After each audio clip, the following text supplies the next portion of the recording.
Chapitre 4, le protocole MIDI. Vous devez maintenant comprendre ce qu'est le MIDI, car lorsque vous serez sur votre DAW, les notes que vous placerez pour créer vos phrases musicales seront considérées comme des notes MIDI. Donc le MIDI est un protocole de communication entre les appareils dédiés à la musique, comme les synthés, sampleurs, racks d'effets, clavier-maître, etc. Mais aussi avec votre ordinateur et plus précisément votre DAW, passant généralement par le port USB. Mais les racks et synthés peuvent se connecter entre eux via des câbles et ports MIDI dédiés.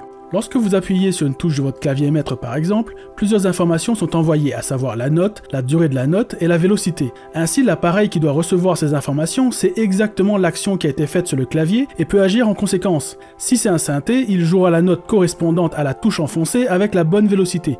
Mais le MIDI sert aussi à envoyer d'autres informations, comme des positions de faders ou de potentiomètres, souvent en vue de contrôler un synthé virtuel ou une table de mixage virtuelle, gérer la molette de pitch bend et celle de la modulation, sélectionner un sample dans la banque d'un sampler, contrôler la lecture et l'enregistrement avec les boutons play, pause, stop et record, que l'on appelle aussi la barre de transport.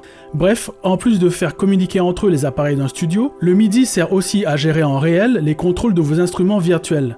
Si vous avez aimé cette vidéo, laissez un petit pouce en l'air pour aider à la faire connaître et me soutenir dans mon initiative de mettre en ligne gratuitement une formation pour vous apprendre à créer votre propre musique. Vous pouvez aussi vous abonner et activer la petite cloche pour ne rater aucun chapitre de la formation et me retrouver dans la prochaine vidéo, les éléments d'une chanson.